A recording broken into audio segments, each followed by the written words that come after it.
बिस्मिल्लाहिर्रहमानिर्रहीम। अस्सलाम वालेकुम। उम्मीद है इंशाल्लाह सब खैरियत से होंगे। आज की क्लास में खुश आमदीद।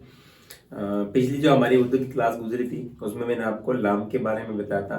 तो इंशाल्लाह मैं आज आपको मीम बताऊंगा कि मीम 45 एंगल पे बनता है या 70 एंगल पे बनता है। आपके दूसरे एक्स वाई जो कॉर्टिजन है उसमें, तो आपने उसका थोड़ा ख्याल रखना है। अगर आपकी एंगल सही बनी तो आप मीम अच्छी तरह बना सकते हैं। जिन लोगों ने चैनल को सब्सक्राइब नहीं किया तो वो चैनल को सब्सक्राइब करते जाएं और वीडियो को शेयर करते जाएं।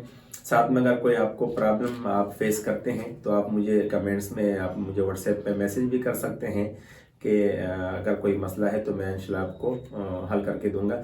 तो चले चलते हैं मीम की तरफ। आज की जो मैं आपको मीम बताऊंगा, मीम में भी आप एंगल बनाओगे। एंगल को अगर आप फॉलो करते हो तो मीम इंतहाई आसान बनता है। अगर आप एंगल को गलत लिखते हो तो आपकी मीम जो है वो किताब की तरह नहीं बनती।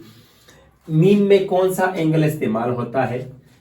मीम में आप 45 एंगल इस्तेमाल करें।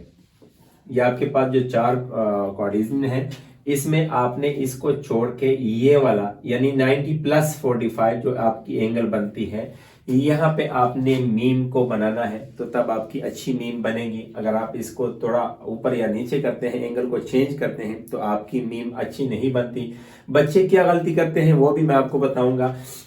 पहले आप 45 एंगल बनाना सीख लिए। देखिए 45 एंगल मैंने बना दिया और ये मैंने बिल्कुल सीधा मीम लिख दिया।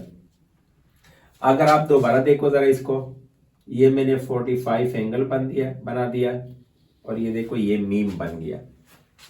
ये 45 एंगल और ये मीम। अब ये आप जरा देख लें, इनको तीनों को देख लें। बच्चे कहां पे गलती करते हैं? बच्चे ये जो एंगल है वो अक्सर इसको या तो फिर ऐसा लिख लेते हैं जो गलत बनता है, और या फिर सीधा बना लेते हैं ऐसे, जो गलत तरीका है। ये गलती नंबर 1 हो गया आपके पास। दूसरे मैंने आपको बताता है कि हम उर्दू में 90 एंगल की लाइन लगाते हैं। ये देखो ये 90 एंगल की लाइन बनती है।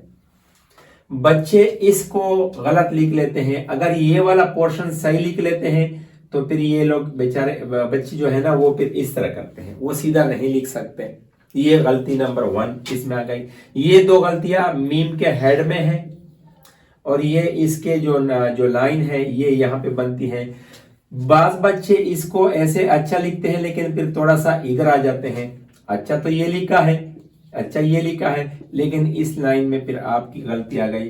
तो आपने कोशिश करनी है कि ये भी एंगल के थ्रू बने और ये भी आपने बिल्कुल 90 एंगल बनाना है।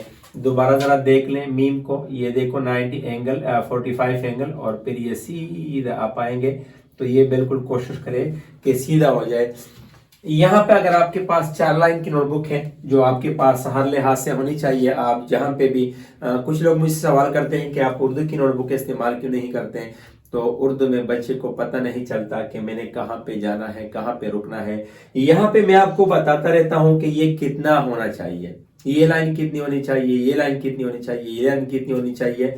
लिहाजा आप पहले जो प्रैक्टिस करते हैं, जो सीखने का अमल है, वो आप इंग्लिश की 4 लाइन की जो नोटबुक है उसमें किया करें। बाद में बेशक आप दीवार पे लिखते हैं, नॉर्मल कागज पे लिखते हैं, एक लाइन में लिखते हैं, सफेद कागज पे लिखते हैं।